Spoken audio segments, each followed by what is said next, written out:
أعوذ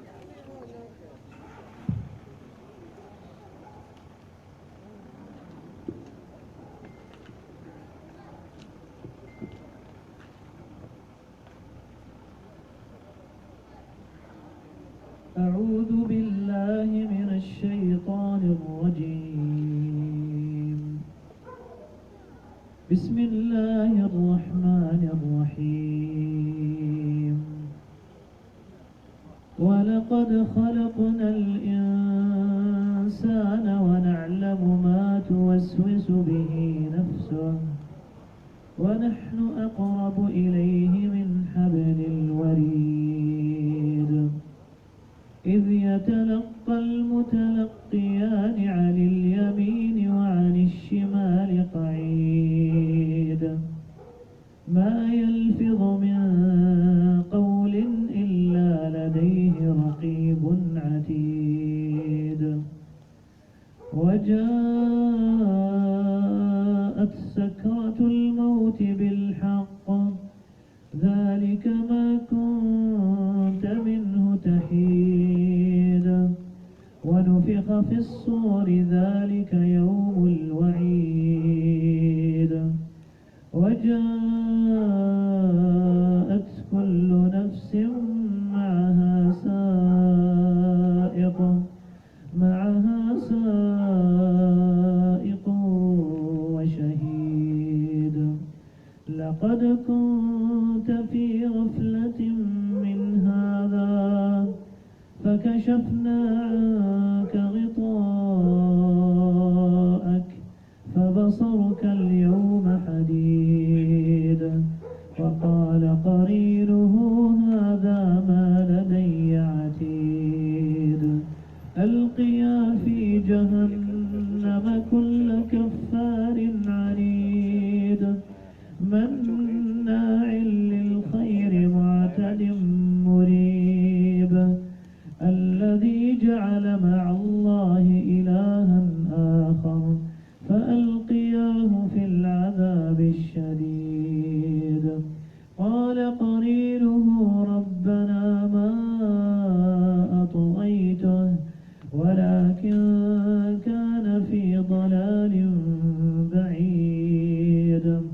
قال لا تختصموا لدي وقد قدمت إليكم بالوعيد. ما يبدل القول لدي وما أنا بظلام للعبيد.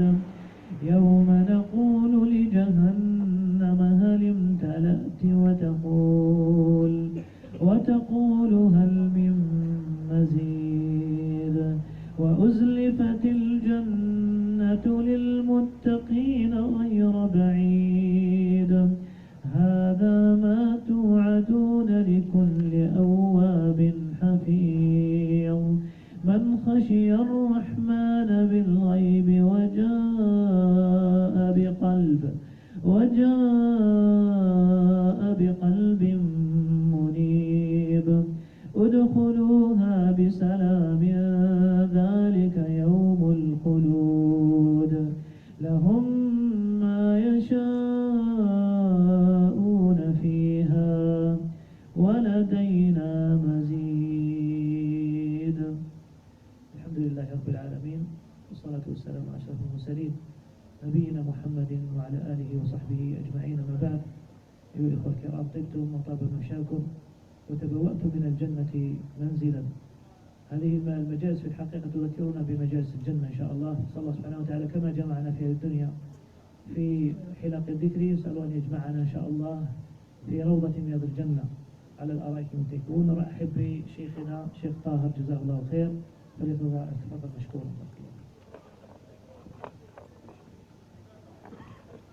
الحمد لله والصلاة والسلام على رسول الله وعلى آله وصحبه ومن سار على هداه. أما بعد، إخواني الكرام، أنا أفرح عندما أجتمع بكم في مثل هذه المجالس، نتكلم وإياكم في سهرة وكأننا ندردش فيما بيننا. إن شاء الله تبارك وتعالى سيكون بيني وبينكم هذا المجلس نأخذ فيه إن شاء الله عز وجل كأنها قسرة، كما نقول إحنا قسرة في دقائق إن شاء الله قليلة، وإن شاء الله لا نطيل عليكم، ولكن أريد أن آخذ بأيديكم وبأذهانكم وبقلوبكم وعقولكم إلى موضوع مهم جدا إن شاء الله.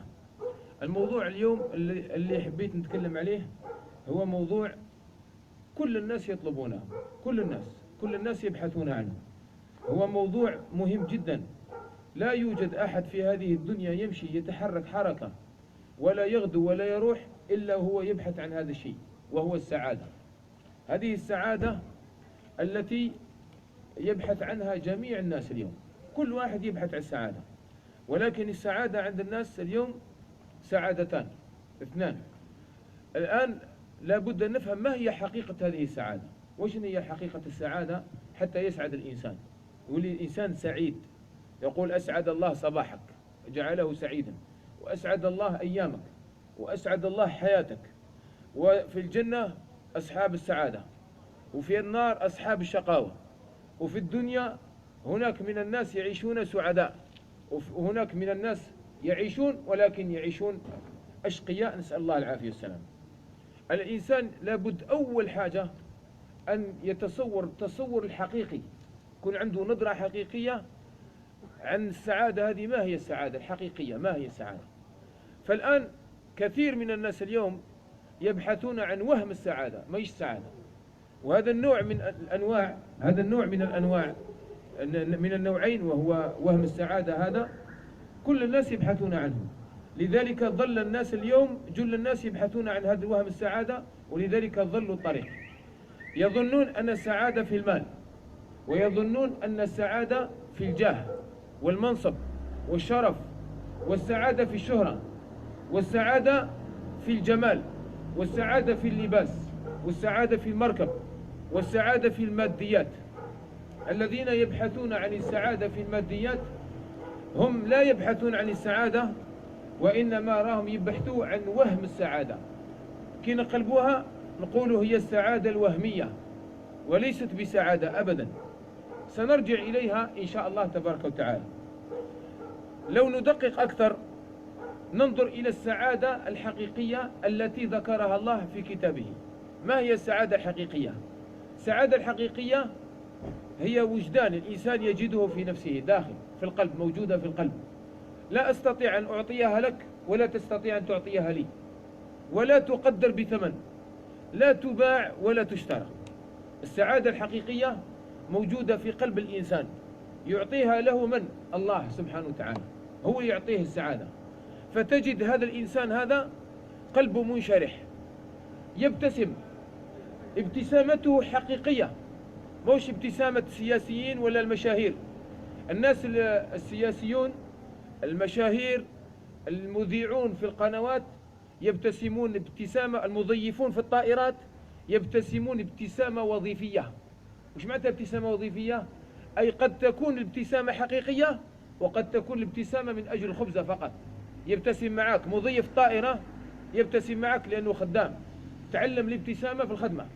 ولكن ممكن في هذاك النهار يكون أتعس الناس، يكون في مصايب كبار، يكون عنده هم كبير، ولكنه ليس بسعيد.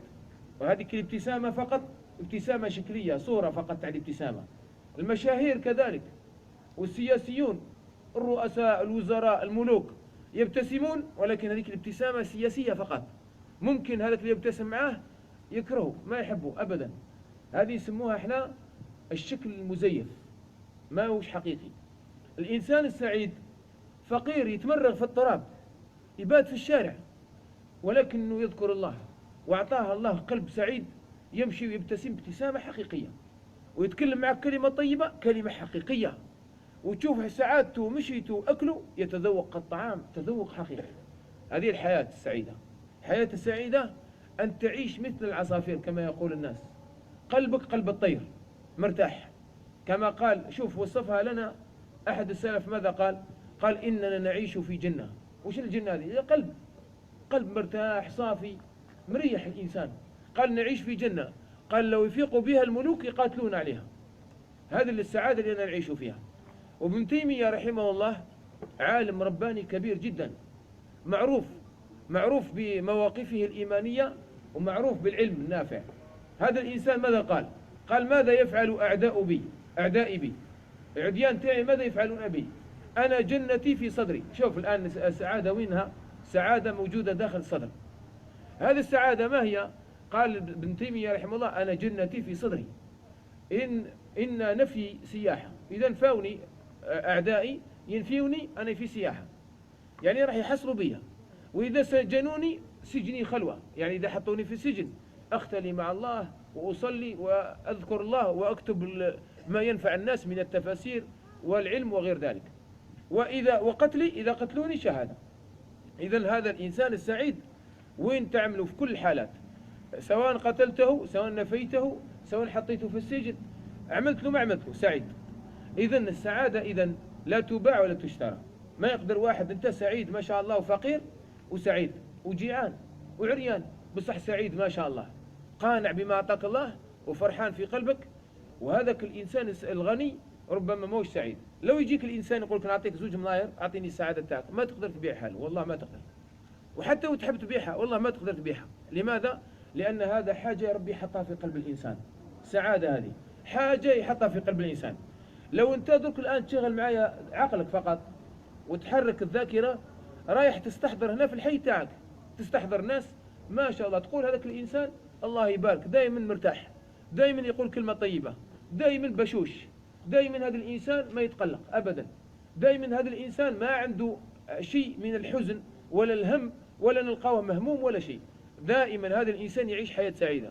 كاين بعض الناس تستحضرهم دركا في راسك هكذا، تقول عمي فلان ولا صاحبي فلان ولا الجار فلاني دائما ما شاء الله إنسان طيب، الناس تحبه، يعيش في حياة كريمة ما شاء الله. هذه السعادة هي إنسان يوجد حلاوة في قلبه، سعادة في قلبه، يعطيه ربي طمأنينة، يعطيه ربي السكينة، يعطيه ربي الراحة.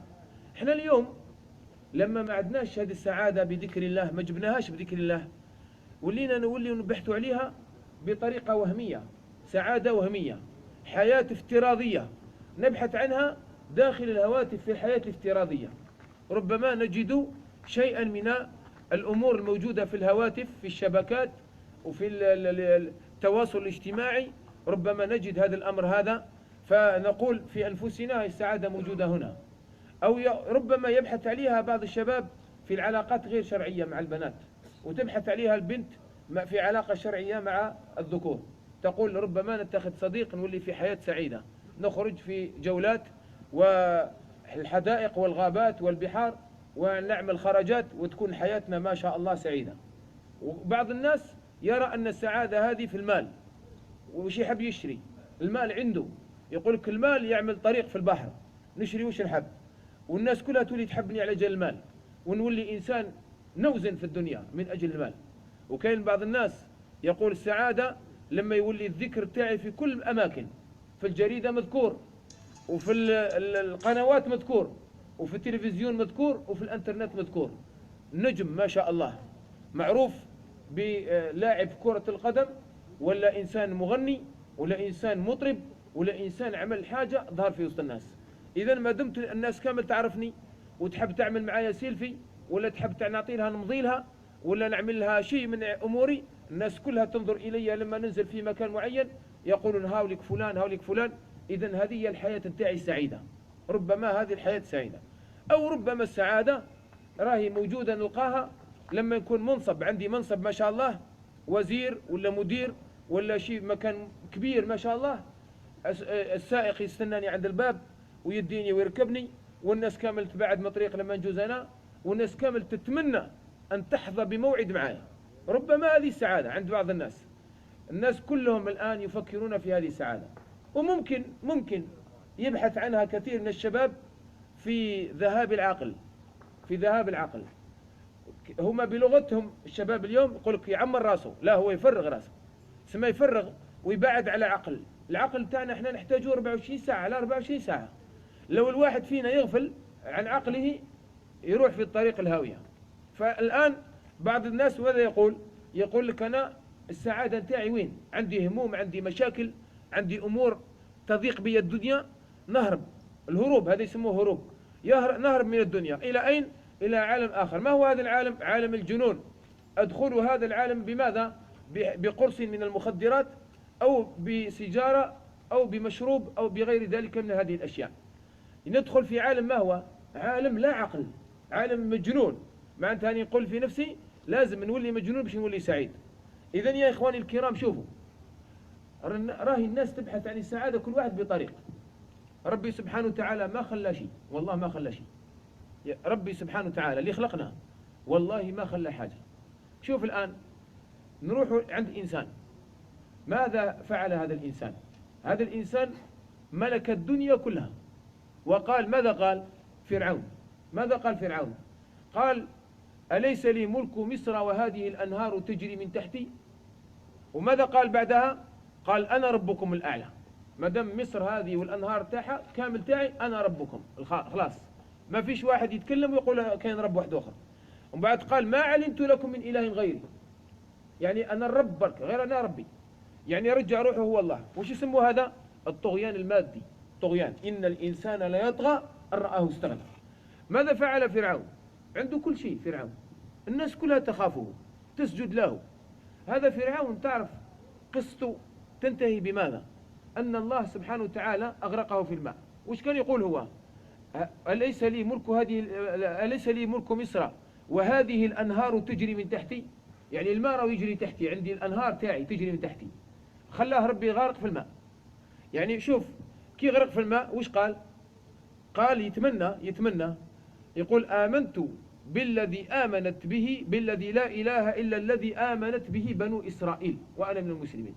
يعني خلاص بطلت، ما كنت نقصر برك، ما مشيت على الصح، مانيش رب وما عنديش الدنيا، فقط حبيت نولي مسلم من المسلمين هذوك القلاليل هذوك، حبيت نولي مسلم. والله ما صحت له، ما خلاهش ربي، قتلوا ربي كافر، مات كافر. إذن فرعون سعيد ولا مو سعيد؟ سعيد ولا ما سعيد فرعون يا جماعة؟ موش سعيد.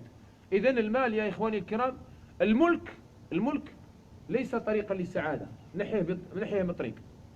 لو روحوا المال الآن، المال ما زال منا مع ربي في القرآن برك. روحوا المال، وش قال ربي سبحانه وتعالى؟ إن قارون كان من قوم موسى فبغى عليهم وأتيناه من الكنوز ما إن مفاتيحه لتنوء بالعصبة أولي القوة. يعني هذا قارون هذا ربي يقول لنا أرواح نقول لكم شحال عنده دراهم، أرواح نقول لكم شحال عنده دراهم، ما كتبناش شحال عنده بالأرقام، شحال عنده من مليار، ما كتبناش، ما قال لنا شحال عنده من كيلو، لا. وش قال لنا؟ قال لنا نقول لكم شحال عنده في قارون. عنده مفاتح تاعو، مفاتح تاع الكنوز، مفاتح اللي يفتحوا بهم الكنوز تاعو. لو كان تعطيهم عصبة من الرجال هذوك اللي يديروا الحديد الكبار هذوك الناس، تعطي له 10 ولا 20 من الناس، تمد لهم المفاتح يبركوا في الأرض. المفاتح المفاتح برك، المفاتح تاع قارون لو تعطيهم 20 بنادم من الأقوياء يهبطوهم الأرض. البنادم هذا شحال عنده المال، هذا شحال عنده المال، ما دام المفاتح تاعهم يقدروا يهزوها الرجاله. إذن هذا مال عنده مال كبير كبير كبير.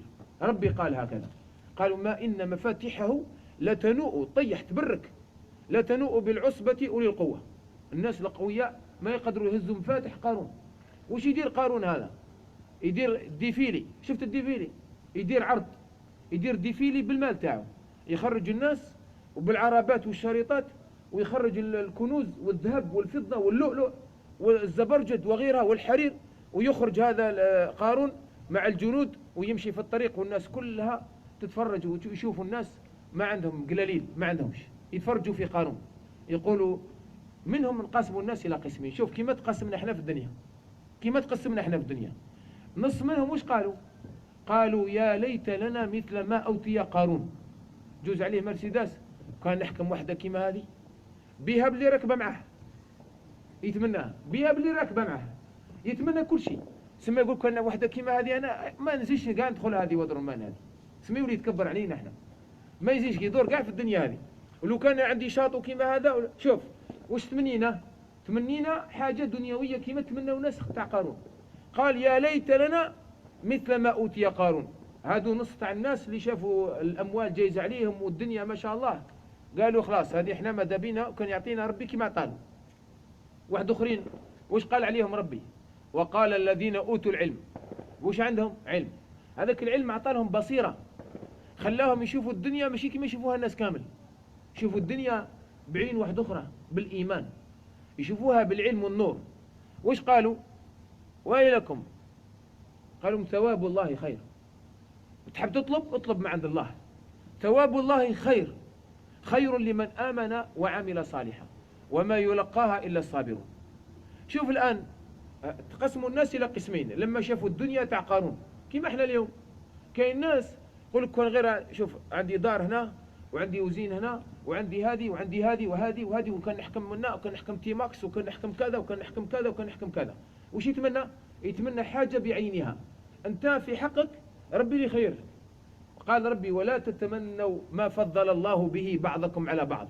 حتى ولا تتمنى المرأة تولي راجل ويتمنى الراجل يولي امرأة، وتقول المرأة كان غير خلقني ربي راجل، ويقول الراجل كان غير خلقني ربي امرأة. حتى ولاو الناس يتمناو الجنس ماشي تاعو، يتمناه استدراكا على الله سبحانه وتعالى. ما رضي بما قسم الله سبحانه وتعالى. وش يدير الإنسان؟ هذا الناس اللي يتمناو السعادة في الأمور المادية وش يقولوا العلماء؟ والله تتعبهم ولا تعطيهم. تتعبوا ما تعطيش. وش يدير؟ أول حاجة تنحيها الرضا. كي تولي انت تبحث عليها تقول أنا مادامني ساكن في بيت وكوزينة ما عنديش سيارة، لازم لي سيارة ولازم لي دار واسع باش نولي سعيد. وش يدير لك الدنيا؟ تقول لك يلا الحق وتخليك تجري تلهث تلهث تلهث وما تعطيك. تدي غير كتب الله سبحانه وتعالى. هل تسعد ما تسعدش؟ نقول لك علاه. أول حاجة تديها كي تتمنى وش عند الناس، أول حاجة تروح لك وشن هي؟ الرضا بما قسم الله. تنحيها. إذا راح الرضا يا إخواني الكرام وش يروح معاه؟ السعادة. إذا راح الرضا تروح السعادة. ولذلك شوف الآن دائما احفظ معايا، السعادة حاجة قلبية والله ما مادية. ولذلك لما كانت السعادة حاجة قلبية يكون الإنسان في حياة عادية أو حياة فقير أو مريض أو غني مهما كان حاله، ويكون عنده السعادة يبقى سعيد، يكون غني سعيد، يفقر الله سعيد، يكون بصحته سعيد، يرجع ربي مريض سعيد. علاه؟ لأنه القلب باقي هو باقي الإيمان بالله، باقي الرضا بالله، باقي اتباع الرسول عليه الصلاة والسلام، باقي الاستغفار، باقي ذكر الله عز وجل. خلاص السعادة موجودة. المهم هذا الإنسان سكن هنا سكن لهيه، مرض ما مرضش، افقر ما افقرش، السعادة موجودة دائما. كاين ناس لقيناهم في هذه الحياة والله من كب الدنيا على رؤوسهم بالمصائب. كاين ناس زرناهم من كب الدنيا على رؤوسهم في المصائب وماشي نعرفوهم سنة ولا سنتين بل سنوات عشرات السنين. والله يعيشون أسعد الحياة، أسعد الحياة. عنده الأولاد معوقين في البيت، موش خدام، يأكل نهار ما يأكلش نهار، عريان، الناس تعيد هو ما يعيدش، ما عنده شيء. بصح والله تتكلم معاه تفرح فرح شديد. لماذا؟ يعيش حياة سعيدة. دائما يقول الحمد لله ما دام ربنا سبحانه وتعالى أعطانا هذه الحياة ورانا نشوفه بعيوننا ورانا ناكل ونشربه وما نمشي على الأرض هذه ونؤمن بالله وعندنا لسان يتحرك بذكر الله، رانا سعداء ما شاء الله. دائما لسانهم يقولون هذا الكلام. هذو ناس يعيشوا والله في قمة السعادة. شوف الإنسان اليوم اللي يروح يبحث عن السياحة في مكان معين، ولا يبحث على أفخم المراكب، ولا يبحث على أحسن اللباس، ولا يبحث على أفضل زوجة، ولا يبحث على المال، كل هذا وش تقول؟ تقول له وش تحوس أنت؟ يقول لك باش نعيش مليح. وش معنى نعيش مليح؟ باش نعيش سعيد. شوف هذه الأمور هذه ممكن تعين الإنسان على السعادة وممكن تكون له تعاسة. أهم حاجة يعطيها لك الله سبحانه وتعالى أن يكون عندك قلب طيب. إذا كان القلب نظيف ما فيش الغل ما فيش الحسد، قلب يؤمن بالله يرضى بما قسم الله، يعيش الإنسان حياة سعيدة.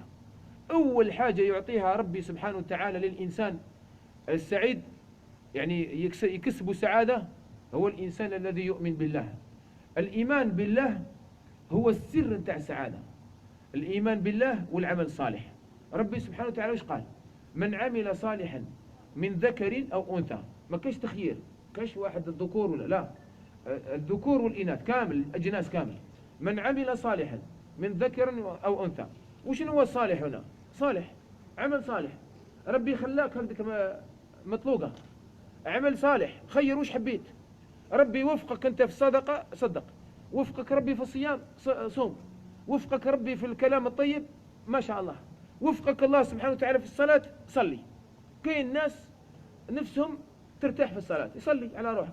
كاين ناس ما شاء الله عطاله ربي همة يبحث على الفقراء ويروح يمد ويجمع منا. كاين ناس عطاله ربي وفقه يصلح ذات البين، يصلح ذات البين. والله الأمس شوف جاوني جماعة من حي قريب جارنا هنا، جاوا قالوا لي فلان ضرب فلان بموس، وكي ضربوا بموس يعني يحلوا حلة كبيرة، والآخر قال أنا ما نسمح في حقي أبدا. وجماعة راح جاب سيف شرى سيف كبير وخلاه تحته وقال لازم تطيح الروح تاع الإنسان هذا باش نحس روحي مرتاح في الدنيا. خلاص الشيطان شعل له عينه، وصار الإنسان هذا بأولاده قال أنا لازم هذا الإنسان ننتقم منه. وجاوا جماعة قالوا لي يا شيخ الآن لازم توسطوا واسطة الخير ونشوفوا حل مع هذا الناس، ونروح ونشوفوا الإنسان هذا نكلموه ونقولوا له اتق الله. والإنسان اللي ضرب موس قال أنا مستعد نسمح له ونعطي له دراهم، نطلب منه السماح أي حاجة يسمح لي فقط. غلط، كنت في حالة شارب الخمر وضربت هذا الإنسان ضرب، وهذا الأمر خلاص الآن اتخذتها قرار إن شاء الله راح نسقم نفسي وما زيش نروح لهذا الطريق، لأنها ادتني إلى شيء كبير جدا، وراح قريب خرجت روح تاع إنسان. صار الإنسان هذا بعد ما مرض وخرج من الإنعاش وخرج في الحياة الدنيا قال أنا أبدا يبقى الانتقام، لأن الشيطان اليوم يدخل في وسط الناس لا بد أن تسقط الروح باش يولي الشيطان هذا يفرح. فبقي هذا الإنسان دائما يقول أنا لازم نقتل هذا الإنسان. والجماعة اللي جو قالوا يا شيخ لازم نسعى ونعملوا لك معه موعد، هذا الإنسان يحبك كذا لعله يسمع منك. احنا ما أحب يسمع من واحد فينا أبدا، تكلموا معاه الوجهاء والناس وأصحاب الحي ما أحب يسمع. قال ممكن يسمع لك أنت. قلت لهم ديروا موعد أراني مستعد في أي لحظة، يلا نروحوا الإنسان هذا. راحوا الجماعة قالوا فقط راهو جاي فلان يتكلم معك، وكلموه وهدروا معاه. قال لهم خلاص استغفر الله وتوبوا إليه. ما كلمتوش أنا والله ما كلمته. فشوف الآن جو لي يا جماعة في صلاة الصبح قالوا لي خلاص الحمد لله هذاك الإنسان راهو قال استغفر الله وتوبوا إليه وراني سامحته وبيني وبينه سماح وما شاء الله والحمد لله. فقلت أنا في نفسي شوف أنا وش فكرت قلت سبحان الله هذا الناس ربي سبحانه وتعالى عندهم سمانة ولا أكثرهم يجريوا. شوف خلوا شغالاتهم خلوا وافتح عليهم ربي باب خير. من أفضل الأعمال عند الله إصلاح ذات البين، إصلاح ذات البين. فالإنسان يعمل صالحا ويؤمن بالله. قال ربي ومن يؤمن بالله يهدي قلبه. وش معنى تؤمن بالله؟ اللي خلقك هو الله سبحانه وتعالى، واللي أعطاك هو الله، اللي يروي يلحق لك اللقمة ويشربك شربة الماء هو من؟ الله سبحانه وتعالى. النفس هذا اللي نتنفسوا فيه جزاك الله خير، النفس اللي نتنفسوا فيه الآن والله تعالى الله سبحانه وتعالى. الأرض أرض الله والسماء سماء الله، ونحن ملك لله سبحانه وتعالى. فإحنا الآن لما نؤمن بأن هذا كله لله ونحن من الله وإلى الله، إن لله وإنا إليه راجعون. إن لله نحن عباد الله خلقناه هو الله، واللي قال لنا تعبدوني هو الله، وعايشين لمن؟ لله سبحانه وتعالى. ونولوا في آخر الدنيا هذه عند من؟ عند الله. ندور ونرجع إلى الله سبحانه وتعالى. إذن ما دام هكذا الأمر ما عندناش هربة من الله، ما قدوش نهربوا منه ربي هذا. ما كاش وين تروح لحاجة أخرى تتخبى ولا ما يشوفكش ولا تهرب منه ولا تقوم القيامة تقول أنا راح بدل بلاد ولا لا، ما كاش. يعني كل المرجع إلى من؟ إلى الله. ما دام نرجع راجعين إليه خلينا نربحوا معاه الملاحة من الآن، نربحوه من الآن. نؤمن به أنه هو الواحد فقط، ما كاش إله واحد أخر، إنما هو الله واحد فقط. هو اللي نعبدوه وهو اللي نطلبوه وهو اللي نترجاوه وهو اللي نستسمحوه وهو اللي نطلبوا منه المغفرة وهو اللي نقدموا له الصلاة. صلاتنا تكون لله، الذبح بتاعنا يوم العيد لله سبحانه وتعالى، استغفارنا يكون لله سبحانه وتعالى، كل حاجة دائما لله. مصب العبودية الرب سبحانه وحده فقط، لا سيدي فلان ولا سيدي علان، إنما هو ربي اللي خلقني. الآن هذا الإيمان بالله، الإيمان بالله ماذا فيه؟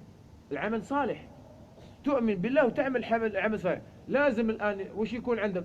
يكون عندك حاجة وجود للإيمان هذا. أنت تؤمن بالله فقط هكذا، تقول إحنا عباد ربي، هذا ربي وإحنا عباده، ومن بعد خلاص قال ميمونة تعرف ربي وربي يعرف ميمونة ولا كيفها؟ لا، إحنا عندنا حاجة واحدة تؤمن بالله. أعطيني برهان تؤمن بالله. البرهان وين؟ وجودك في الدنيا هذه، حركاتك تدل على أنك تؤمن بالله. لما يؤذن المؤذن يتحرك الإنسان إلى المسجد، هذا دلالة على ماذا؟ إيمان بالله. إنما يعمر مساجد الله من آمن. شوف الآن من آمن بالله، اللي يؤمن بالله هو اللي يروح يعمر بيت الله. الإنسان كي يكون يرتكب حرام ويسقسي الشيخ، يعيط للشيخ يقول الشيخ أنا طحت في معاملة، رشوة ولا مش رشوة؟ ربا ولا مش ربا؟ هذا يقول له الشيخ هذه رشوة ما تأخذها. يقول لك خلاص يا فلان أنا ما ندي عليك، هذه رشوة، ما نمدش هذا الشيء، هذا رشوة. وش معناتها؟ هذا مؤمن بالله.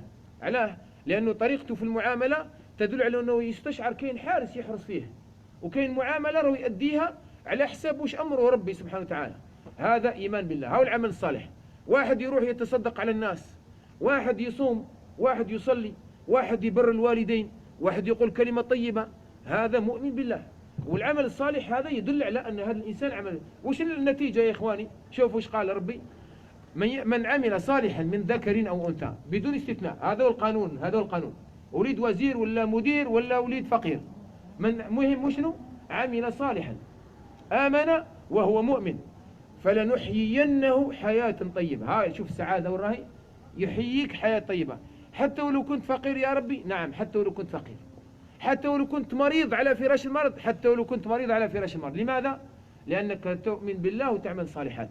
نحيينه، شكون يحييك؟ ربي سبحانه وتعالى، حياة طيبة. إذن شوف كاين فرق بين السعادة أن الحقيقية أنك تحيا حياة طيبة. شوف تحيا حياة طيبة. وش معنى تحيا؟ مثل الشجرة لما يحيا اللب تحيا الأشجار، وتشوف الأوراق خضراء ما شاء الله، وتشوف هذه الشجرة تنتفع بظلها وثمرها وأوراقها وكل ما فيها. ولما تيبس الشجرة ييبس كل شيء، ما تنتفع بالشجرة هذه. وش يأكلها الشجرة لما تيبس؟ النار، نسأل الله العافية والسلام. كذلك قلب ابن آدم لما ييبس مأواه النار، نسأل الله العافية والسلام. إذن الآن شوف السعادة الوهمية والرايحة. الآن يعيش الإنسان عايش كما نقول إحنا عايش، إنسان عايش. وش معنى عايش؟ عايش بمعنى يتحرك في الحياة، يتحرك وينمو ويكبر، يأكل يشرب ويكبر في السن، يزيد في السن، يكبر 10 20 30 40 سنة 50 60 ما شاء الله. ينوض له شعر في وجهه، ينوض له شعر في راسه كما الناس، وعنده عين ينظر بها وكل شيء، عايش حياة. ولكن هذه الحياة يا إخواني ماهيش حياة طيبة. فإن له معيشة ضنكا ونحشره يوم القيامة أعمى. عنده معيشة عايش، ولكن المعيشة ضنكا، نسأل الله العافية والسلام. يحوس على السعادة، عنده المال ما زاله حزين كاش، ما زاله الهم، ما زال عنده هم. الإنسان الذي لا يؤمن بالله ولا يعمل الصالحات ويعيش حياة بعيدة عن الله سبحانه وتعالى يسلط عليه جند من جنود الله. وش هو الجندي هذا؟ وش هو؟ قال ربي: وما يعلم جنود ربك إلا هو. وقال ربي: ولله جنود السماوات والأرض. وش هو هذا الجند؟ الهم. تعرفوا الهم يا إخواني؟ الهم إذا نزل على الإنسان، قال علي بن أبي طالب فيما يروى عنه، سألوه قالوا له: ما أشد جند الله؟ وش هو جند الله الشديد؟ جنود ربي هذه كثيرة. الجراد جنود الله، القنبل جنود الله، المرض والطاعون جند الله، الريح جند الله، الزلزال جند الله، كل شيء هذا جند الله. ربي يعاقب به الناس اللي غضبوه. إذن هذا علي بن أبي طالب سقساوه، قالوا له: ما هو أشد جند الله؟ وش هو جند الله الشديد؟ إذا جعل الواحد عطاه خسر له الدنيا كاملة. قال: الجبال جند من جنود الله، ولكن الجبال يقطعها الحديد، تجي لها كما احنا في وقتنا هذا يجي لها طراكس يأكلها الجبل يأكله. إذن الحديد أقوى من الجبال. قال: والحديد قوي يدقدق الجبل الحديد، ولكن الحديد يذوب النار. إذن النار أقوى من الحديد، وهذه النار هذه إذن هي أقوى. النار صارت قوية على الجبل وقوية على الحديد. إذن والنار يجيها الماء يطفيها. إذن وش صار أقوى؟ الماء هو أقوى. الماء هو أقوى من النار وأقوى من الحديد وأقوى من الجبل.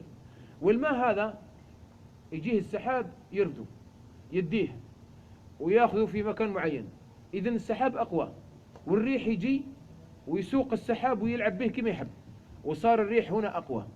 ويجي الإنسان، بنو الإنسان، يحكم الريح هذا يوجهه كما يحب، يلمه في ثوبه ويدرأ الريح عن نفسه ببيته. تدخل دارك خلاص الريح ما كاش ريح. إذن الإنسان قادر أن يكتنف الريح بثوبه كما قال علي بن أبي طالب وبيده. إذن الإنسان أقوى. قال علي بن أبي طالب وش قال؟ قال: والنوم يأخذ بالإنسان، يفتك بالإنسان. إذا كان تجيب واحد أقوى الناس في الدنيا، أقوى الناس من كل النوعيات، حطوا هذا الإنسان تدور عليه 16 ساعة 17 ساعة يرقد في الماء، راح يديه نعاس، يولي إنسان ضعيف ما يقدر يدير حاجة. لا يوجد إنسان في الدنيا يستطيع أن يقاوم النوم. ما كاش واحد فينا الآن يقدر يقاوم الإنسان كما قال العلماء ما بين 36 إلى 40 يوم الجوع، ما يأكلش أبدا.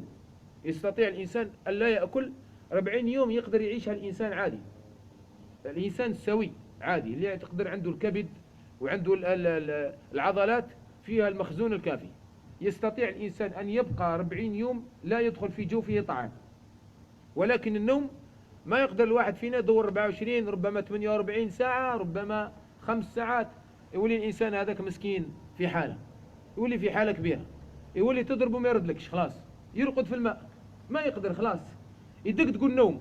هذاك الإنسان القوي اللي يقول أنا ربكم الأعلى، والإنسان هذاك اللي يقول ما علمت لكم من إله غيري، والإنسان الذي يطغى، والإنسان اللي يكفر برب العالمين، يجيه النوم يدق تقول يحبطه في ضرب.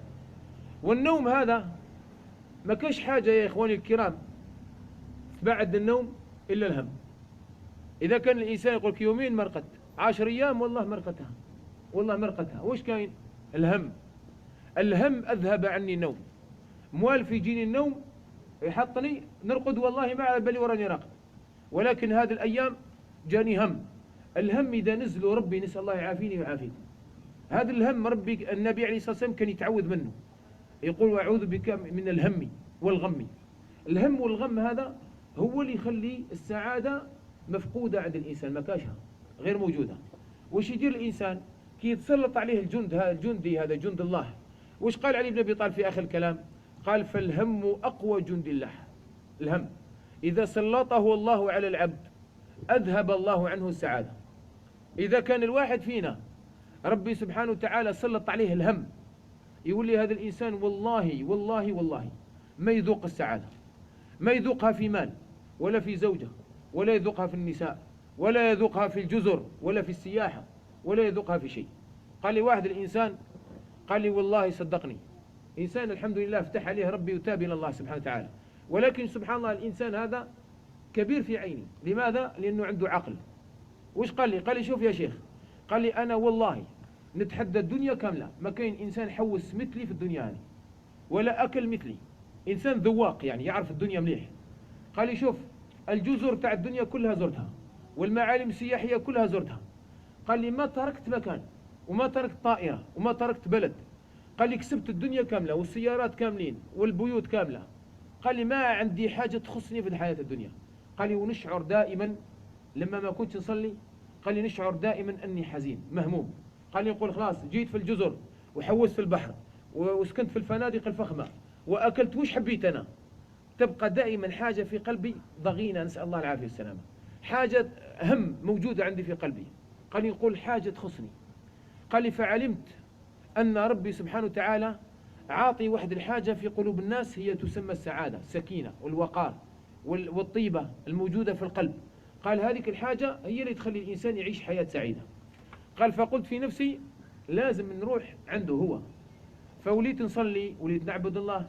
قال لي والله الآن، قال لي نحوس ماشي ما نحوسش، قال لي بالصح والله لا أشعر بسعادة مثل عندما نكون ساجد لرب العالمين.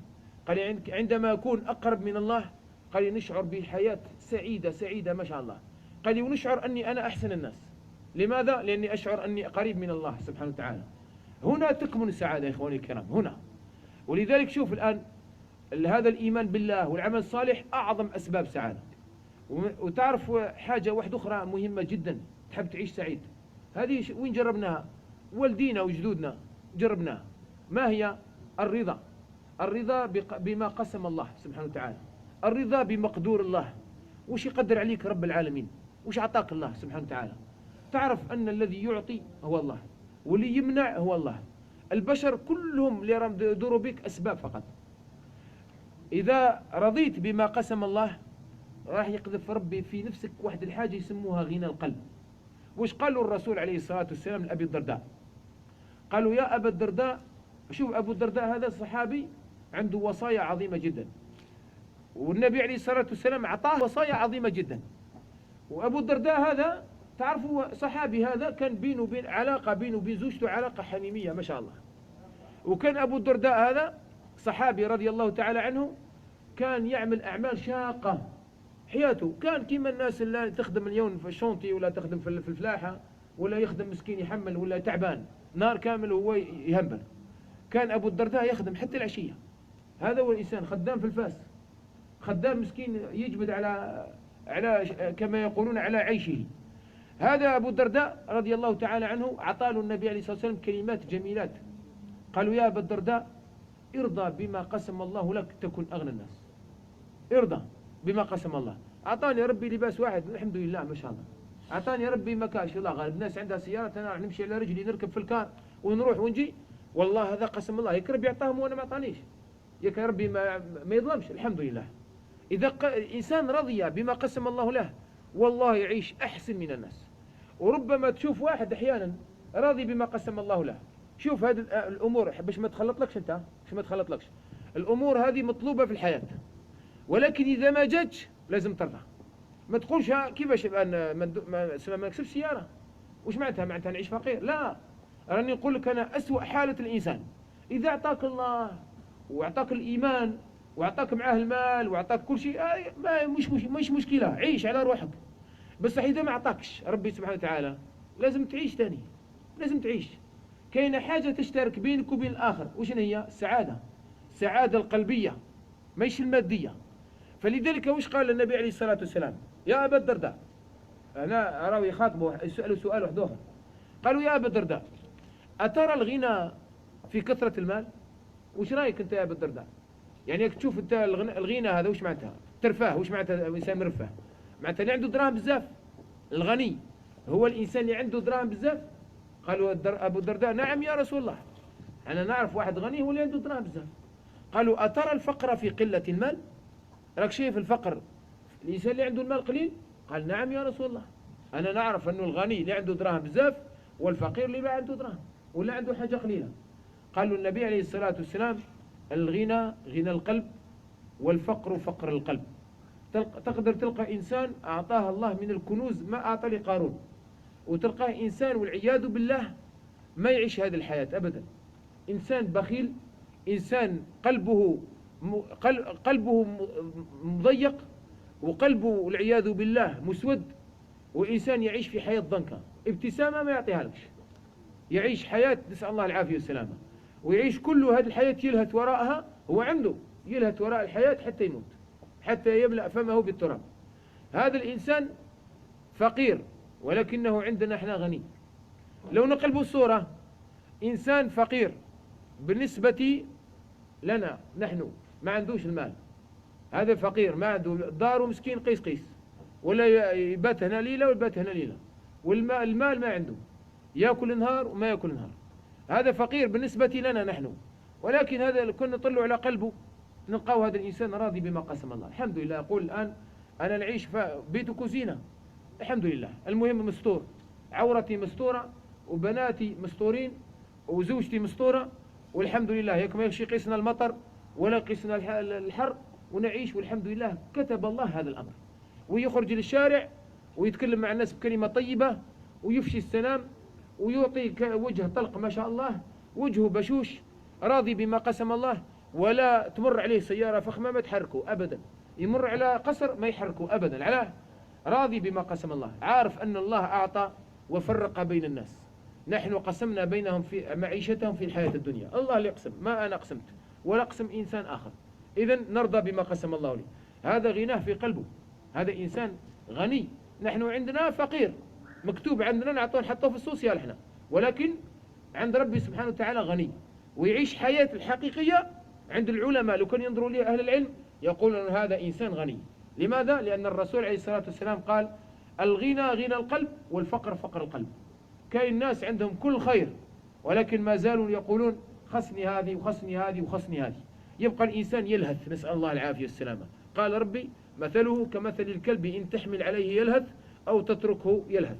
هذا الإنسان الشيطان دائما يضيق في نفس الإنسان هذا الأمر. إذن الرضا لما نرضاه وش قسم لنا ربي سبحانه وتعالى نكون أغنى الناس. والرضا هنا يكون محله القلب، وهذا الرضا هو اللي يولد فينا سعادة.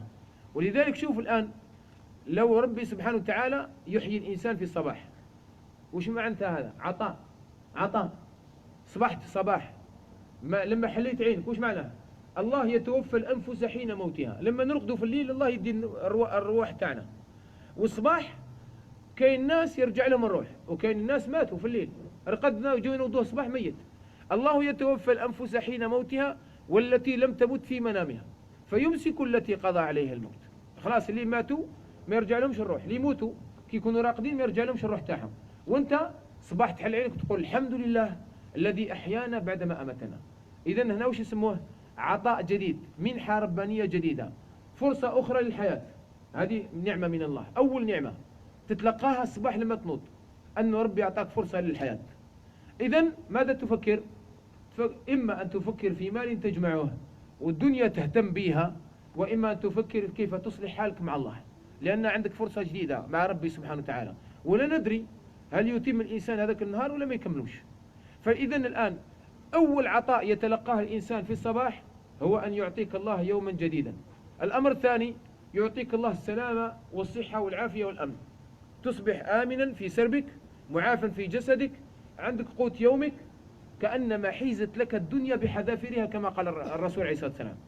هذه الحياة الحقيقية، آمن الحمد لله، ما عندكش خوف، ماش تنزل قنابل على دارك، ولا تخرج يتخطفك قطاع طرق، ولا الآن تنط الصباح بدقة الجنود ولا بضربة مدفع. الحمد لله آمن، لما تفتح الباب تاع دارك تخرج مرتاح، ما تخاف واحد يضربك ولا تخاف واحد يقتلك، الحمد لله عندك أمن. الأمر الثاني معافى في جسدك. كاين ناس يبات في المستشفى بالماكينات لي زاباري هم يمشوا فيه مسكين. كاين ناس في البيت تحركوا الماشينات هذه، تحركوا يتنفس بالماكينة، ولا تدور كليته بالماكينة، ولا يتحرك قلبه بالماكينة، وانت الحمد لله تحرك كما حبيت وتنوض وين حبيت وتدخل وين حبيت وتخرج وين حبيت. الصحة كاملة كاينة الحمد لله، تشوف وش حبيت، تدور عينك هكذا تشوف وش حبيت منا الحمد لله. العين موجودة، ما تقول واحد أروح الدين يقطعني الطريق. هذه نعمة من الله. لما يرضى الإنسان بهذا الكنز العظيم هذا يقول الحمد لله، درك وش جاء زيادة، الحمد لله وش جاء راه زيادة، غير نتحاسبوا عليه برك، الحمد لله نعيش، المهم نعيش يومي ونجوز. اللي يخلقك غدوة وهو يدبر أمرك. أنا نقول لهم هكذا الأولاد والناس اللي يقولوا لي بصح هو المستقبل كيفاه؟ ما تخافش، نحن قسمنا بينهم معيشتهم في الحياة الدنيا.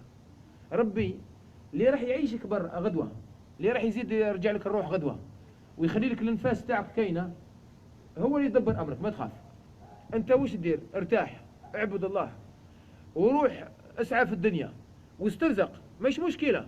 روح الوظيفه تاعك، روح العمل، روح المصنع، روح الورشه، دبر راسك، مش مشكله.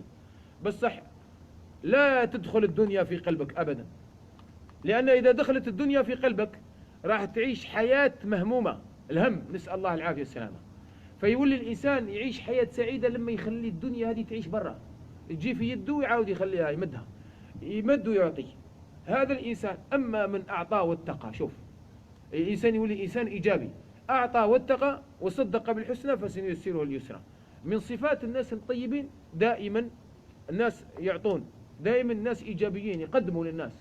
أما الإنسان الذي بخل واستغنى وكذب بالحسنى فسنيسره للعسرى.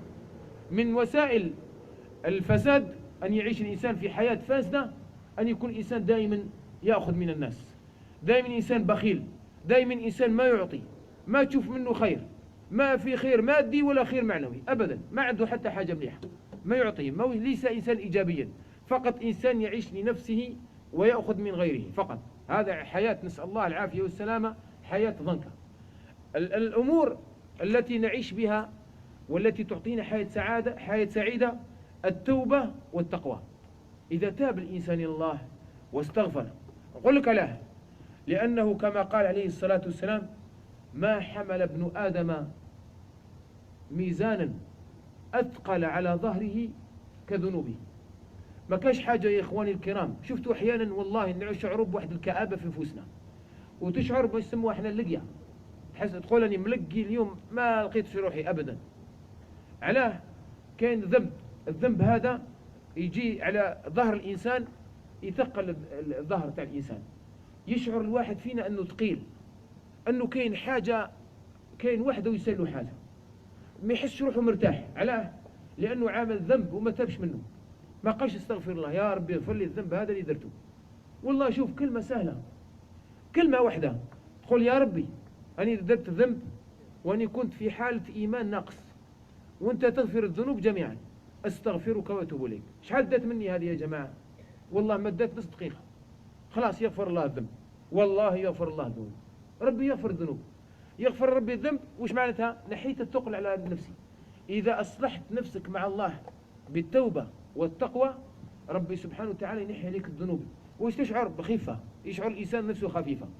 والله أنا نحكم لك في مكان الناس اللي يصلوا، أقسم بالله، وتشوف السعادة اللي يشعروا بها الناس كي يكملوا الصلاة. أرواح فقط صلي واشعر بها. شوف لما يصلي الإنسان، قال النبي عليه الصلاة والسلام تتناثر ذنوبه من على ظهره، تسقط. فإذا سجد، إذا سجد الواحد تتناثر تسقط كلها، خلاص. كي يخرج الإنسان من الصلاة يقول السلام عليكم السلام، هذا الإنسان يخرج خفيف ليس على ظهره ذنب أبدا. وش يشعر الإنسان كي يكمل الصلاة؟ يشعر بسعادة عجيبة جدا. أنا أشوف الناس، نشوفهم والله كل يوم نشوفهم، دائما نشوف الناس كي يدخلوا المسجد وكي يكملوا الصلاة. لاحظوها هذه، لاحظوها مليح، اتمعنوا فيها، روحوا المساجد وشوفوها. كي يجوا الناس المسجد حزنانين وتعبانين، يدخلوا المسجد كل واحد كيف يدخل، كي يكمل الإمام يقول السلام عليكم السلام، والله تنظر في وجوههم كلهم وجوه سعيدة. تلقى إنسان ما شاء الله مرتاح، ينوض مرتاح، يقصر مع الناس عادي. علاه؟ لأنه دخل في عملية غسل للذنوب اللي هي الصلاة، كما قال عليه الصلاة والسلام تحترقون وتحترقون فإذا صليتم الفجر أطفأتها، وهكذا الظهر والعصر والمغرب والعشاء. إذن كان عملية إصلاح مع الله، إصلاح النفس مع الله. هذه العملية شوفوا سمعوني مليح يا أخواني، أنا أحب تحفظوها الكلمة هذه. إذا الإنسان عاش في عملية إصلاح وصيانة للنفس مع الله، عاش حياة سعيدة ولو كان مذنبا، حتى ولو كان يرتكب الذنوب، وعنده عملية إصلاح مستمرة.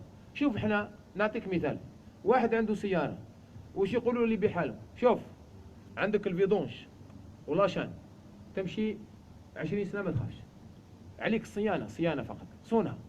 انت نفسك كذلك، قد أفلح من زكاها وقد خاب من دساها. كلنا، ما كانش واحد فينا يسلك من هذه. كاين واحد العملية نسموها احنا عملية صيانة اونتروتيان للنفس. هذه عملية صيانة للنفس، إصلاح.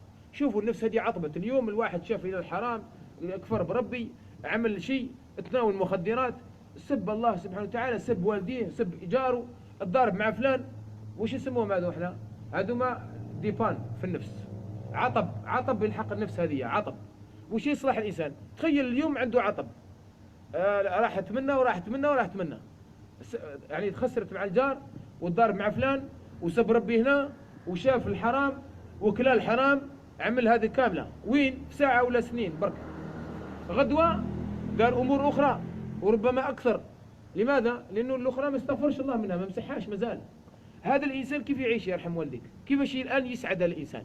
والله يتناول وش يتناول، ويعمل وش يعمل، ويلبس وش يلبس، ويكسب وش يكسب، أقسم بالله ما يسعد، والله ما يسعد. أنا أتمنى له يسعد، بصح والله ربي عامل قانون، ربي سبحانه وتعالى. وش يدير هذا الإنسان؟ اصلح مع الله. شوف أنت تذنب، كلنا يذنب، كلنا، ما كانش واحد فينا يسلك، نعملوا الذنب. وش ندير؟ فقط صلح الذنب، صلح، ما تخليش هذوك اللي بان يتكثروا عليك، ما تخليش العطب يكثر عليك. صلح الذنب، استغفر الله، وقول يا رب، ابكي لله سبحانه وتعالى، قل يا ربي اغفر لي، اهدر مع ربي سبحانه وتعالى، تكلم معاه يسمعك الله. قل يا ربي أنا ذنبت الذنب، وأنت ربي تغفر الذنوب جميعا، أنا أستسمحك يا الله، أستغفرك يا الله، اغفر لي واسمح لي وامحي لي ذنوبي. وكمل حياتك، زيد تطيح مرة أخرى عاودوا لي ليه، والله يغفر الذنب ولو مليار مرة يغفر لك الذنب. ما تقولش خلاص أنا مرقتها مع ربي خلاص ما نوليش ليه، لا، أبقى يفرح بيك الله سبحانه وتعالى، يفرح بالعبد إذا أذنب ورجع. يقول ربي، وش يقول ربي في الحديث القدسي؟ علم عبدي أن له ربا يغفر الذنب. ما دام راك تعرف بلي أنا نغفر الذنوب وراك تجي عندي، راك مليح مرتاح، راك في نعمة من الله. ما دامك تعرفني بأني أنا ربك وأنا الذي أغفر لك، ما دام عارف أنك عندك رب يغفر الذنوب، عيش خلاص، عندك حياة إن شاء الله طيبة ما دامك تستغفر الله. إذن الإنسان إذا استغفر الله وعمر قلبه بتقوى الله يخاف. وش معنى تقوى الله؟ ابني بينك وبين النار حيط، لازم تبني بينك وبين النار حيط، ما تخلي روحك تطيح في النار. هذا البنيان هذا كل واحد فينا يبنيه لازم. قال أنا كاين النار، وهذه النار حفت هذه بالشبهات، فأنا النار هذه لازم ما ندخلها. وربي سبحانه وتعالى قال لنا كاين حلال تعملوا تدخل الجنة، كاين حرام تعملوا تدخل النار. من أطاعني دخل الجنة ومن عصاني دخل النار. هذا الإنسان اللي يدخل الجنة بماذا؟ يدخلها بالحلال. يقول يسأل أنا راح ندير الحاجة الفلانية، حلال نديرها، حرام والله ما جت عندي، والله ما جت عندي، خلاص أبدا، لأني عارف أنها لو نعملها حتى ولو فيها لذة هكذا لذة، عارف بأنها ستورثني ندامة عند الله سبحانه وتعالى يوم القيامة. هذه وش اسمها احنا؟ تقوى الله. تقوى الله أنك تخاف رب العالمين، أنك تعيش لله، تعيش حركة إلا بالله، سكون لله. لا يتحرك الواحد فينا حركة ولا سكون إلا بربي سبحانه وتعالى فقط. ما يقول أنا الآن ندير وش الحب وأنا حر في نفسي نقطعها ولا نوشمها ولا نتقب ودني ولا نعمل، لا، أي حركة. شوف من شعرنا ولباسنا والنوم نتاعنا كل حاجة ربي ويتحكم فيك. حتى النوم نتاعنا كاين هيئات في النوم، ينام الإنسان على بطنه يغضب عليه الله، كاين هيئات. دوك الآن فيها فائدة صحية ما فيهاش، لا، احنا ننظروا إلى حاجة واحدة أخرى. ربي سبحانه وتعالى يتحكم فيها. هو خلقني قال لي ترقد هكذا وتاكل هكذا، ما تاكل بالشمال، لا، هو حرم علي، أنا عايش لله. الشمال هذه عاملها ربي أعزكم الله للاستنجاء والأمور غير ذلك. أما اليمين يمين طيبة ناكل بها صافح بها الناس، يمين طيبة، ربي أمرني هكذا، أمر من الله. قال النبي عليه الصلاة والسلام إذا أكل أحدكم أو أعطى فليأكل بيمينه وليعطي بيمينه، فإن الشيطان يأكل بشماله ويعطي بشماله ويأخذ بشماله، شيطان. قال النبي عليه الصلاة والسلام هذا. فالآن أنا مثلا هذه أعطيتك مثاله، وش راني ندير؟ راني ناكل كما يأكل الناس، راني ناكل، راني في المطعم وهذا هو في المطعم، هو يأكل ماكلة البهيم كما يحب هو، وأنا ناكل ماكلة العبد لله سبحانه وتعالى. هو ما قال بسم الله، أنا الآن اللي أعطاها لي راح ناكلها، قال لي قول بسم الله، لازم نقول بسم الله. الآن باش ناكل باليمين، هو يأكل بالشمال كما يحب، حر كما نسميها حرية. الآن هذه الحرية هذه تاعو يعيش بها عبد لنفسه، موش حر، وأنا عبد لله سبحانه وتعالى. فأنا الآن ناكل بيميني، قل بسم الله، ناكل بيميني. إذن شوف، هو راح يأكل وأنا ناكل، هو راح يعيش الحياة راح نعيش الحياة. كاين حياة فيها المحق والعياذ بالله والسخط، وكاين حياة فيها البركة. نفس الطعام يحطوا له هو فريتوملات، أنا يحطوا لي فريتوملات، الفريتوملات تاعي فيها بركة، تاعو ما فيش بركة. لماذا؟ لأني قلت بسم الله وكليت باليمين. وش ولا هنا؟ ولات الحياة اللي نعيشوها كلنا فيها واحد الحاجة نسموها العيش لله، اللي يسموها احنا تقوى الله، العيش لله. إذن كاين واحد الحركة داخل الواحد أعزكم الله بيت الخلاء يتفكر ربي، شوف يجيب الدعاء، يخرج من بيت الخلاء يجيب دعاء. وش معناتها هذا؟ معناتها هذا الإنسان حتى وفي حياته كما نقولوا فيزيولوجية، الحياة الفيزيولوجية تاعو، يروح يقضي حاجته، يروح يأكل، يروح يشرب، يروح أي حاجة مع أهله في فراشه في كل شيء. نعم، كل حركة وش راهو يدير الإنسان؟ عنده ذكر لله سبحانه وتعالى. ما معناه؟ معناتها راهو يعيش لله فقط. هذا اللي يعيش لله هو اللي يحييه الله سبحانه وتعالى حياة طيبة. عاش بماذا؟ بالقرآن. وش قال ربي سبحانه وتعالى؟ طه ما أنزلنا عليك القرآن لتشقى.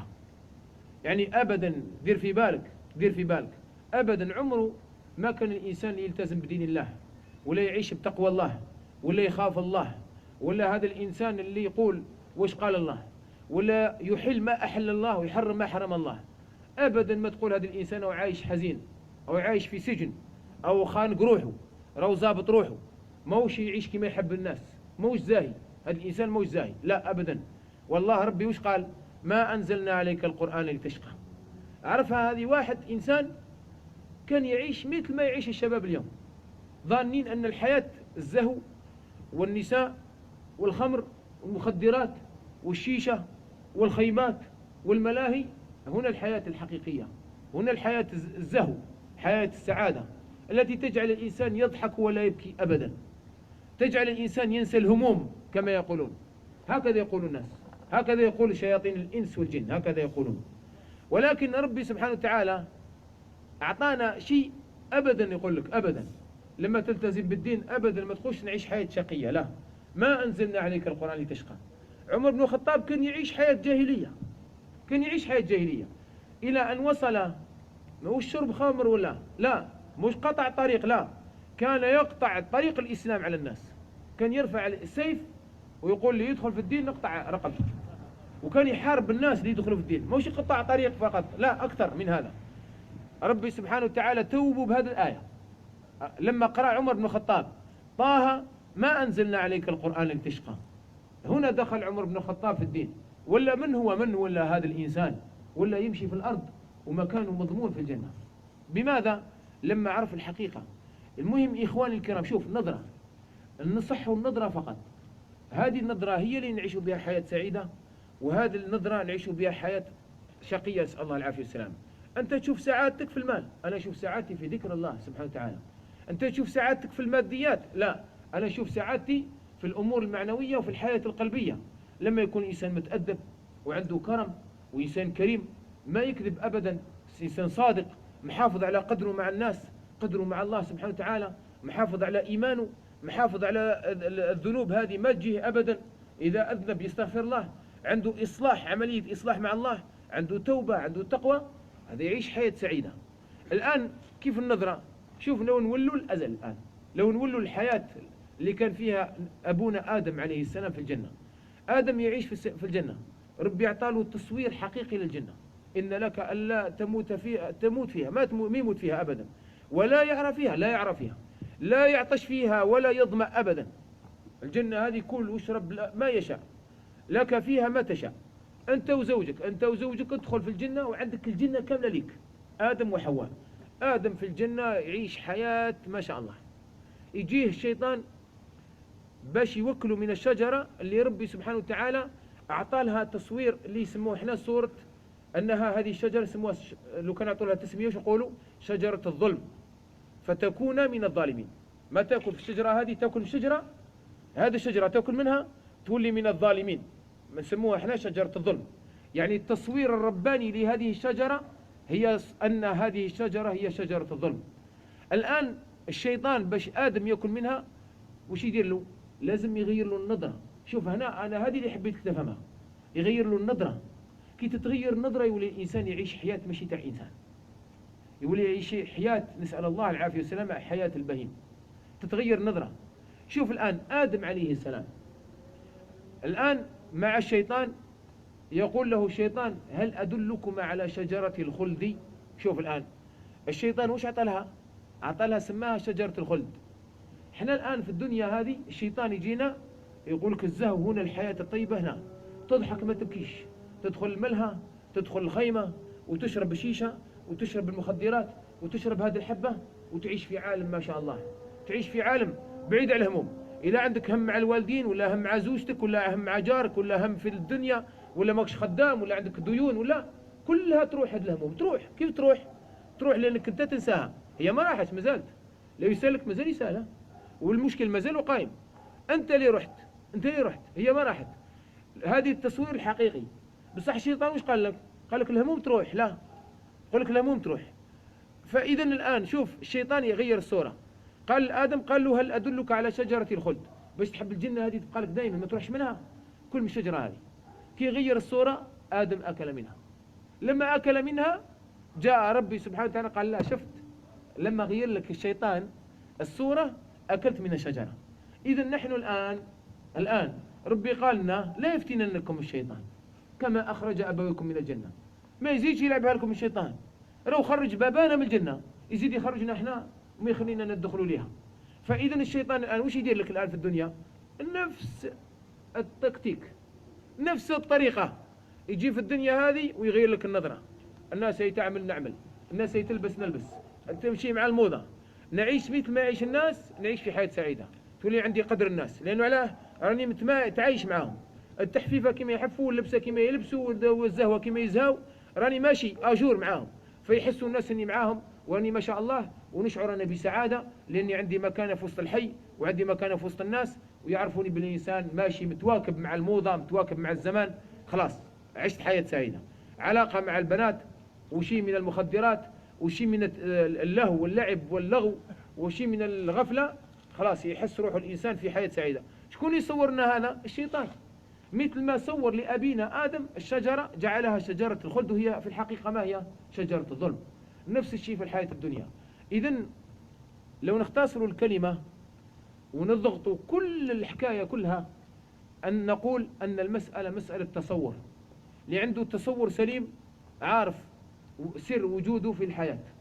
قل أنا ربي خلقني من أجل مهمة، إذا عشت من أجل هذه المهمة عشت حياة سعيدة، وإذا بعدت عن المهمة تاعي عشت حياة ضنكة. لماذا؟ لأنك تشعر أنه كان واحد دائما يسلك وراح يحاسبك ويعاقبك.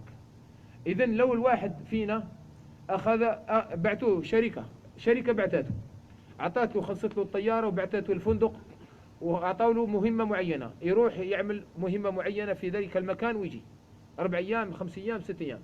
عنده ميسيون وعنده أورد ميسيون وعنده الفريد ميسيون.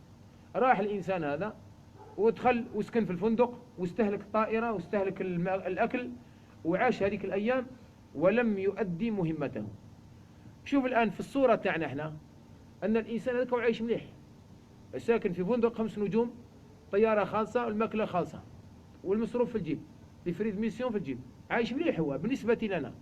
يعني التصور المادي عايش مليح، هو قلبه والله مو عايش مليح. قلبه وشو يستنى؟ حساب والعقاب. لما يلحق تقرير على الميسيون هذيك، وش درت وين رحت؟ وخلصنا لك الطيارة واعطينا لك الفندق وماكل شارب ولا عندك شهريتك هنا طالعة، ورحت 5 أيام 6 أيام في بلاد الناس وجيت ما درت لنا حاجة. وش يعمل؟ اجتماع مجلس تأديبي برا، راح الإنسان حساب وعقاب.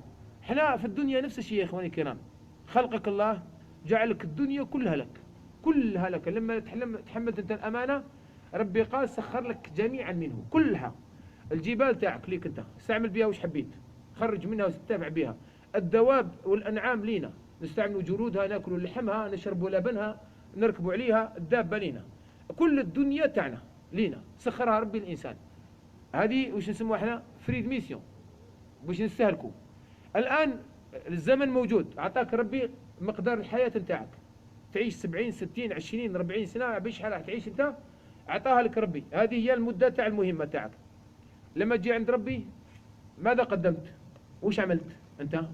لن تزول قدمك أبدا حتى تسأل. المال اللي أعطيته لك وراه، المال أعطيت لك مال وين درته؟ أعطيتك علم، بعت لك رسول وبعت لك قرآن وأعطيت لك علم في الدنيا هذه. وش درت بالعلم هذا؟ تعلمت العلم، عملت الأعمال الصالحة، العمر تاعك وين راح؟ وين فنيت الشباب تاعك؟ يسأل الإنسان عن عمره فيما أبلاه، شبابه فيما أفناه، وماله وعلمه، يسأل عليهم كلهم. الأول حاجة تقرير على المهمة اللي بعثنا ربي من أجلها.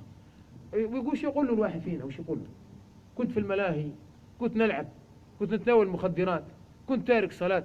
كيفاش نقابل رب العالمين؟ والله هنا السعادة.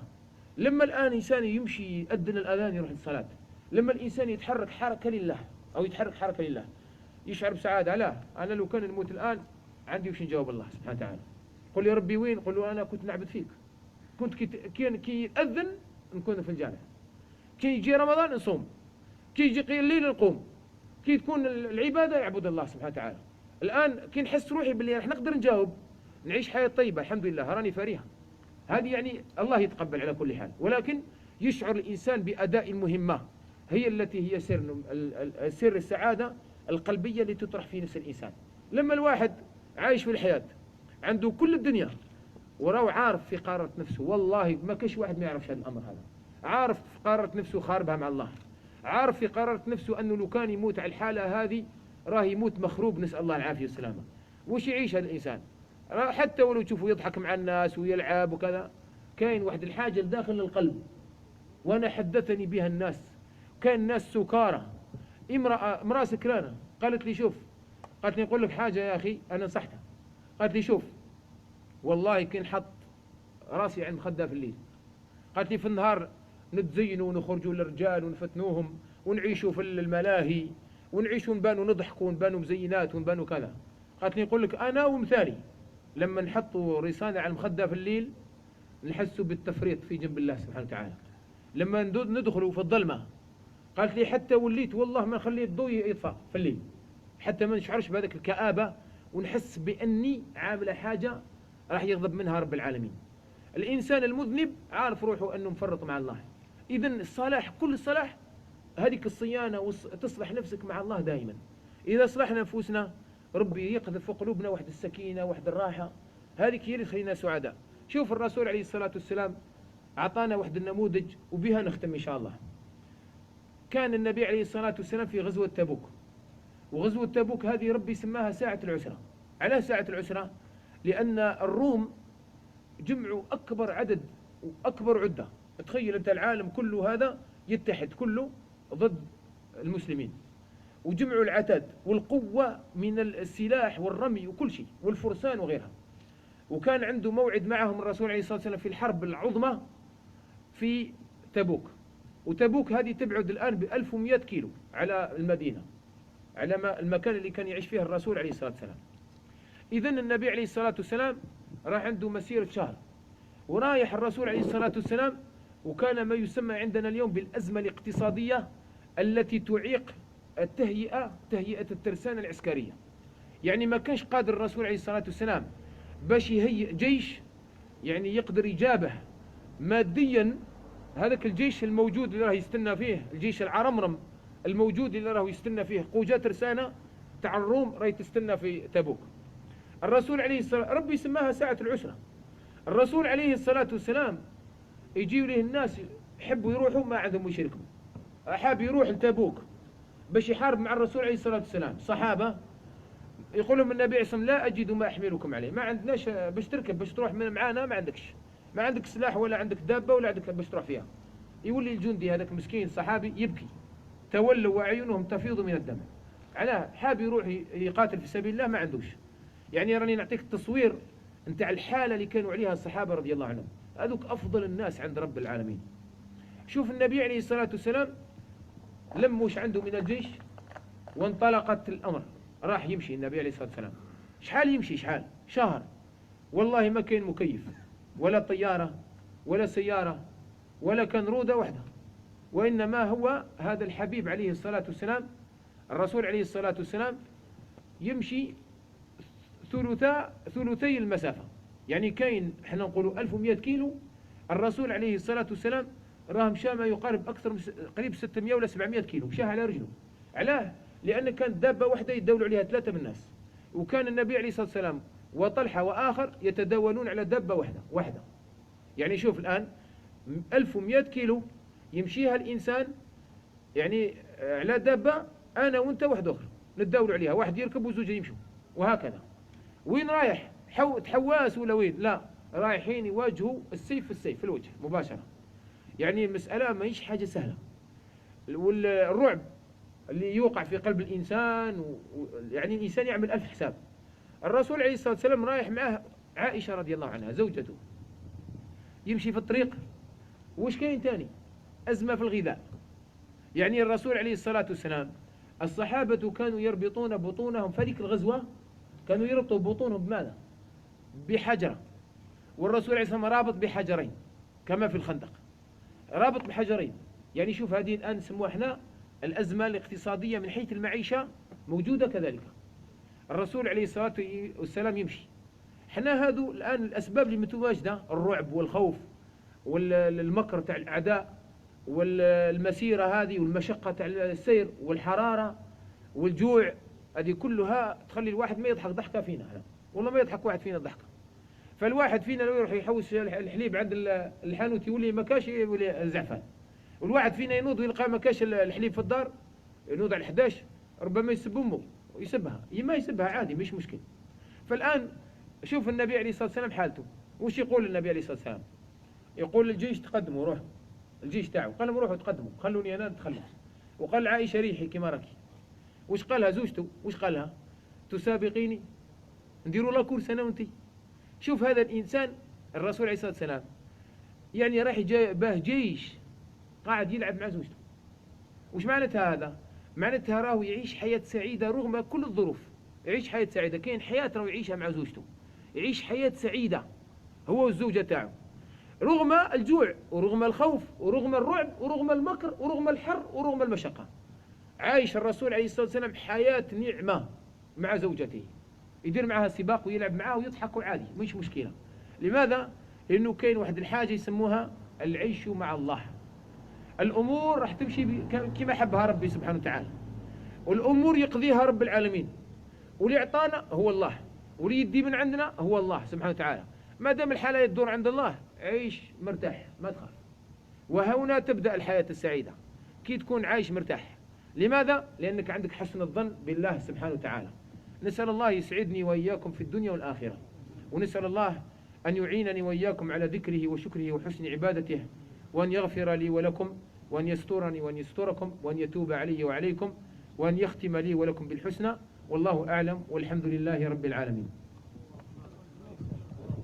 آمين.